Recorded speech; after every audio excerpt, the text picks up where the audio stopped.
That is awesome, dude. Look how red he is. That's real animal style right there. Look at that. That is a day maker, baby. Oh, look at that. Real Animals, presented by Contender Boats. Hey gang, today I'm back in one of my very favorite places in Florida. We're in Cedar Key. Got my good friend Captain Liza Fitzgerald with us. Captain Danny Allen is taking us fishing. We have an absolutely beautiful morning. It is going to be unbelievable.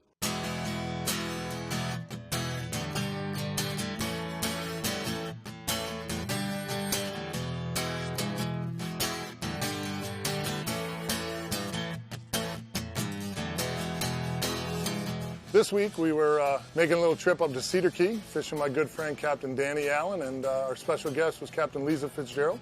She's the director of the CCA Florida Star Tournament. We had an absolutely incredible morning. The sunrise here in Cedar Key was incredible. The ambiance, really old Florida setting. Wasn't a lot of boat traffic around. It was really peaceful and quiet.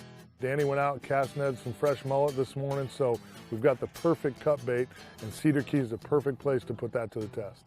So Danny, what's going on here? Why'd you pick this spot first thing this morning? The island's placed on a real high bank right here, and all in general is really high and got all these little feeder channels and stuff that are around it. So we had a big high tide this morning before dark. Everything just kind of shoved up, bait included, and they kind of shoved way back in these mangroves and down these bar lines and down this little beach. And we're just kind of, the tide's been running out now about an hour and a half. We're just kind of throwing in this current wall right here, picking up a few reds, hopefully is the plan. What an incredible estuary this is. I gotta agree with you on that. Yeah, this is a silly place. It's like old Florida. It seems like old Florida when you drive in, It's nice and peaceful. There aren't boats running everywhere this morning. It's pretty incredible. Not a McDonald's in sight. No, no. I mean, it's a really, really neat place. Yeah, we had to get an early start this morning. We had a super high tide, started going out at about 6 o'clock. Danny kind of told us, we need to get on the redfish bite early. As that tide pours out of Cedar Key, those fish are going to stage at certain spots, and we kind of need to be ready to follow them along that track as they move out on that outgoing tide. So that's what we're fishing with. We're all using a circle hook. These are 4/0. You just take a chunk of that mullet and a super tough skin on them. You just hook it like that and lay it out there. Those redfish have a real powerful nose for this type of stuff. It just lays on the bottom and they come over and pick it up, and the circle hook ensures that hook's in the corner of the mouth so that that fish can be released nice and safe back in the estuary so you can catch it again tomorrow. This major point right here, they'll flush right on out and keep on going out and just settle into potholes and stuff for low water. So we're trying to get to them before then. Before it gets too low? Yes, sir. Well, there ain't no shortage of mullet here, I can tell you that. Look at the mullet out here, incredible. Oh, yeah, it's a good one right there. Watch out.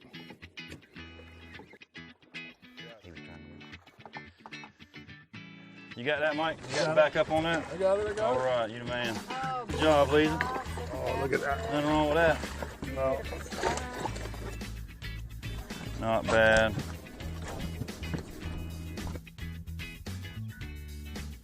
Little sunrise red. I got your back right here. On that high tide in the morning, Danny's plan was to get on some of the barrier islands and catch that outgoing tide. Those fish will stage up. They'll kind of pour out around the corners of those islands and oyster bars. And as that tide drops, they'll stage up and feed for just a short period of time. Hey. A lot of times they're on the current wall, but a lot of times they're moving out of here. They pushed in on high, and now they're coming out.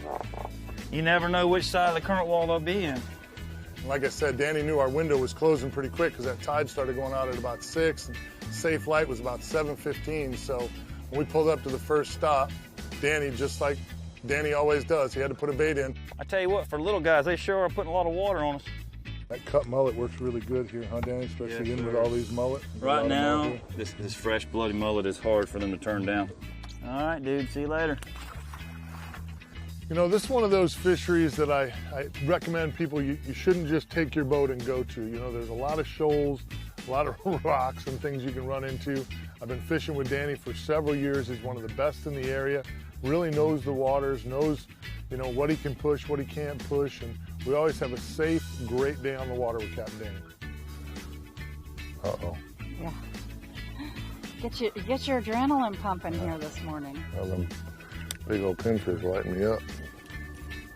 Uh-oh. Come on. There you go. That girl.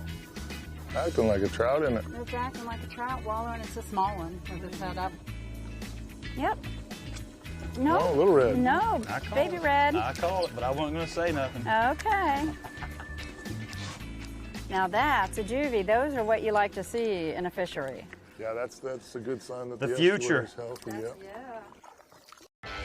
Real Animals is brought to you by Quantum Fishing Reels. Outsmart, outfish, outlast. Ray Marine, simply superior.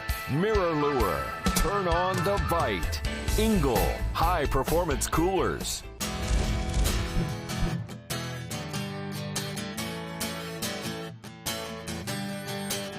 I mean, what do we have here? I mean, I see the grass here. Is that an oyster bar?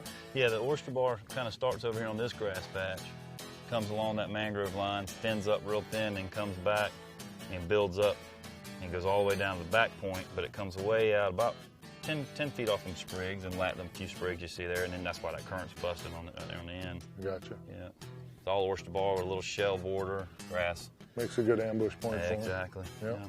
Think they done moved on already. They don't hang out long. What's the plan, Chief? I say we take a move, shift over to this other island. Basically what happens is the tides just shuffle them out into the flat and scatter them out, and they've kind of left that ambush point, so it's So you're just playing the progression with the tide. yeah, we're playing the tide down. Yeah, okay. We got a few other places that aren't as high a banks that hopefully will have a little more water on them, so we can still have fish in place, you know, when we get there. So All right, playing the sequence. tide. I got you. Let's do it. Let's do it. We pulled up to one oyster bar, and you could it really stood out of the water. It was kind of set up perfect for, all three of us to fish it really, really well. And the cut mullet was working great, had a pile of mullet on it. The bait was concentrated on it. They were in that little hole pretty solid. We stuck quite a few fish in that spot. Well, we got a nice little chain of bars in here. There's a whole bunch of different ones. This one specific is a big long shell bar. The current's rolling over it, and it looks to be loaded with bait, it looks to me. I mean, I see swirls from midways down all the way down the current line, so I'm ready. Bait up. Now you guys, Danny, you fish a lot of cut bait here. Is there anything that you would tell people to make it easier? I mean, I know sometimes we use it in Tampa Bay too, and sometimes I think if people pull, like they keep reeling, I think you can pull it down in the grass, and sometimes it makes it harder to, for them to see and pick up, you know? I try to tell them to just keep their tip up and keep the line tight, and when you feel that initial pull, just lower your rod with it. That way you do have that help with the circle hook not getting down in there and hurting anybody. But I tell them just to put it in there and leave it alone, not to do any reeling with it or anything. Just try to leave it alone and use your rod tip to pick up your slack here and there. I mean, if you got to bump the reel handle, then bump it. But that was a pretty big fish that just waked up there. That was a big fish crossing the bottom. That might have been a black drum eased over the bars, what it kind of looked like. I had something that felt like a redfish pick it up, but then I never got another touch. I don't know what that was. I don't know if that was him and going, I don't feel right about that. Get with it, Daddy, get with it. Get with it, Daddy. Oh, my. Uh-oh. Uh-oh. Stingray? No, ma'am. Hold him hook. Well, move out of the way. I got some real music. Nice fish. Well, I'm going to do what I do best today. I'll help you with your fish. Man, I hope you take this thing. I know one thing. Well. That's way bigger than Liza's. Well, yeah, if you're hogging all the spots, it's okay. Captain Danny and Captain Liza have been friends for a long time. Liza lives up there near Cedar Key, and those two fish together all the time. And watching them two go back and forth and kind of duel one another on the boats, always a good time. They're both such great anglers and super competitive. Ton of fun to fish with both these guys. That last little dive, he did him in. Hey, Liza, what do you think about that one? Hey, I believe it's a beautiful fish. I think you did a great job. Thank you, ma'am. It's a dandy. Got it. Lisa got a fish on. Hey. Uh-oh. There you go. Gotta get that other rod out of the way. Yeah, gotcha. That's a good one there, Liza. Whoa, he's still gaming up. Oh, there he is. There you go.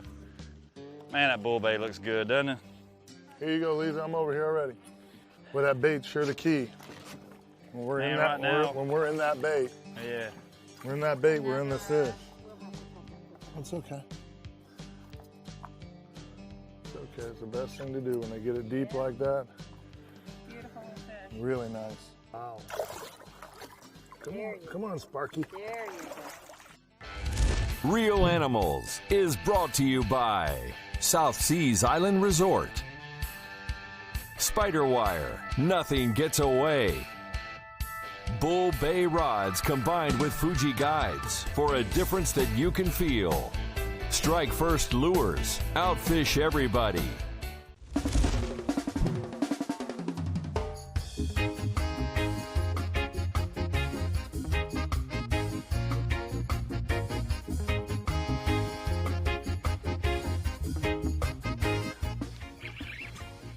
Nice fish. Hey, hey, hey.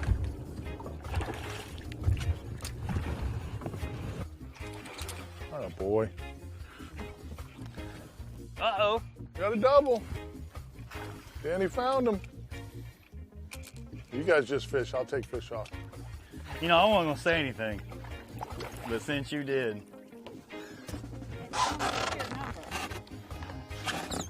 That one is completely Yep.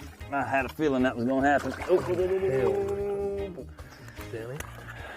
Huh? Double right here off the bar. You set up on that one spot, just kind of saw the bait, concentrated on the other side, and moved over, and there they were. Yeah, they were hanging out on the bottom right under that mullet. Yep. Using them as an umbrella because it's hot out here. Come on. There you go.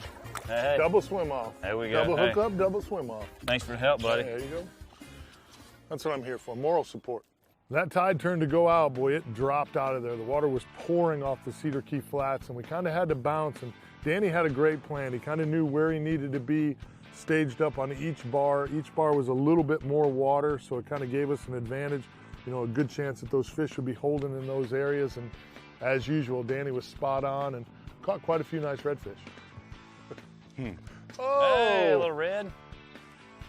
Dude, she is on fire. She snuck that one in. We didn't even know she had it on. She was nice and quiet over here. Yeah, maybe the little one will come out a little easier. I'll get over there and help out. You keep concentrating on what you're doing, big guy. I need all the help I can get. Yeah, I'm you gonna need a keep little extra time up here in the water. You're definitely getting the whole quantity scenario figured out. Come here, dude. I'm gonna help you out. About 3 weeks before we pulled into Cedar Key, we had a pretty big storm in the Gulf. A little hurricane blew through the Gulf, and it beat up the Cedar Key area pretty well. And it's pretty amazing. As we pulled into town, there was very few signs of all the damage that Cedar Key took. You know, they took a pretty big hit. Water was way up in town, and a lot of the docks and a lot of the ramps and things in town, the woodwork all kind of got messed up, piled up all over town. But Cedar Key is very resilient. It's a great community. They bonded together, cleaned everything up, and if you didn't look for it, you'd have never known that a storm had just blown through there 3 weeks earlier. Real Animals Tip of the Week is brought to you by Pro Marine, quality marine engine parts overnight. Gator Gems Tackle, not just another tackle store. Now we've had 2 years. The Star Tournament's been going on in Louisiana, very successful for a long time. And we got it rolling in 2015, 2016, great years, great growth in the tournament. How's 2017 looking? Tell us about 2017. 2017 is shaping up to be just amazing.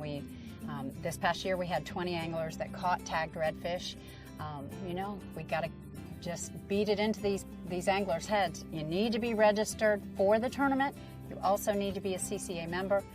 Know the rules. It's important when you're fishing a tournament to know the rules. And how many days of fishing is this? I mean, people 101 days of fishing. It's not a tournament where you have to sign up and fish a certain day. You get to fish from Memorial Day all the way through Labor Day. Through Labor Day. And I will tell you, with that 101 days of fishing, it's only $65.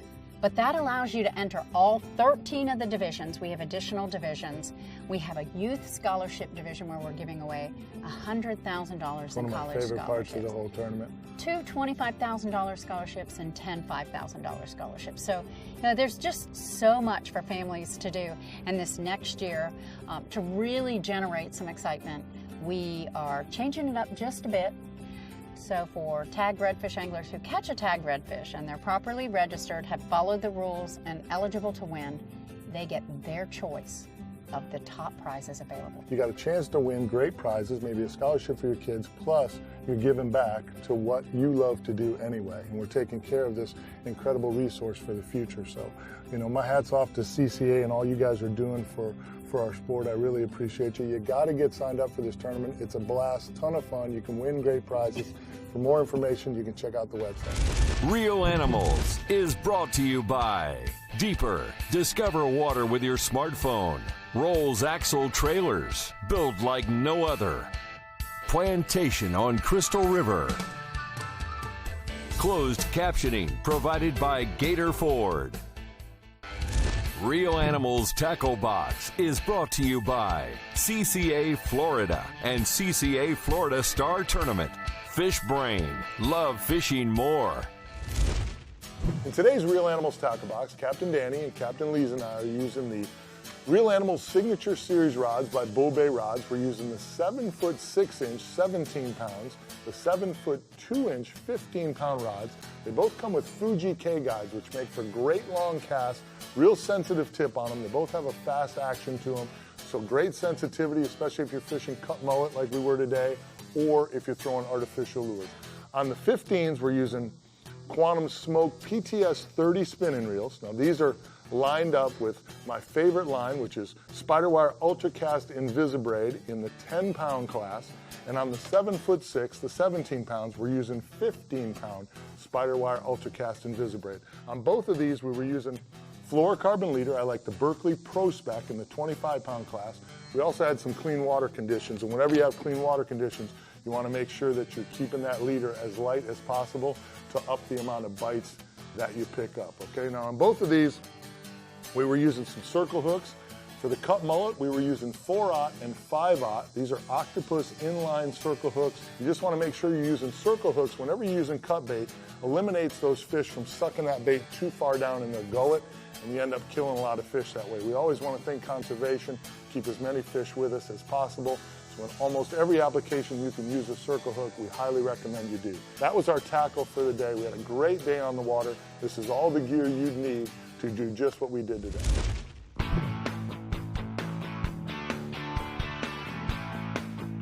Cedar Key is a special place. You get away from all the hustle and bustle of the big city, the boat traffic. We didn't see a lot of boats. There seems to be a lot of wildlife here. There's wading birds. The redfish bite is phenomenal. The trout fishing is fantastic. The snook bite is picking up in the area. It's just a beautiful, beautiful estuary and a great place to go and just get away.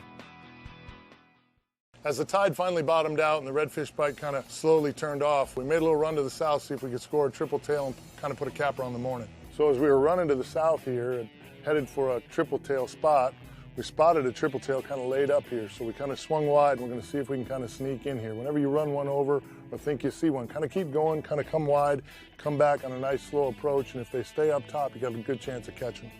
Tripletail is kind of a unique species, They tend to get up top and float sometimes, usually around crab traps or markers, buoys, any type of floating debris. If you see a bucket or something floating on the water, there's a good chance it could have a tripletail on it. What's the best way, Danny? How should we attack this when we get up here?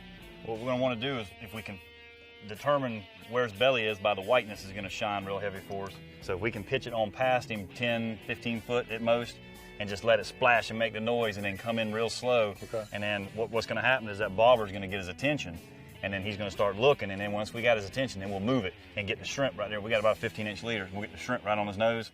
And then they eat it. Yes, nice. Sir. All right. Mike, throw over the top, throw between me and throw over his head. He's looking the other way, throw straight over his head, way past him. There you go. All right, now bring it right up there to him. Move it, move it, move it, move it. Get him. He had it in his mouth. Sure did. But you didn't eat it good, just ate half of it. That's a big one too. pretty good size, looks like. Now he's all dang curious. There we go. Oh,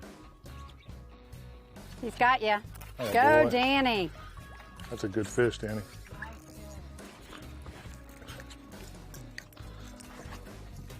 That's a good fish, Danny. Atta boy. That's a dandy. Look at that triple tail. Floating out here too, just no structure, nothing, just free floating. Look at the size of that one. That one is a dandy. Yeah, he's big and bad enough, he might cut you in. A lot of times these nets are bad because certain species you can take the slime coat off them. What an absolute pig. Danny, you're on fire today, son. It's just because of you, man. I show out when you're around. Is that what it is? Yeah. I seem to do that to people. That one's a dandy. Look at the size of that pig, huh? Oh, man. They got such hard mouths, They too. have a concrete mouth. Probably one of the harder fish to fillet, too. That skin is like concrete. There, I got it now. Now, hang on that bend. Good. There we got it. Now it'll come out easy. That one is a dandy there. Woo! Beautiful triple tail. It was a big triple tail, one of the biggest triple tail that I've ever been around. I know they get bigger than that, and I've seen some bigger ones, but that was definitely a nice size triple tail. It made for a great day. There's a razor knife on my palm. Yeah. Yeah, you just can't. I ain't getting 12 stitches. That one's a hard one to palm. Yeah, you can't handle them very long. Nice job. They will hurt you. Cedar Key is one of my favorite places, one of my favorite stops every year. You know, it really got a great old Florida feel. There isn't a lot of traffic. There's no big skyscrapers. There's no big skyline. It's got that just really homey, earthy Florida feel to it. It's only 2 hours from Tampa. You know, if you get a chance to go up there, stay at Harbor Masters, enjoy Cedar Key, I highly recommend it. It's a phenomenal place.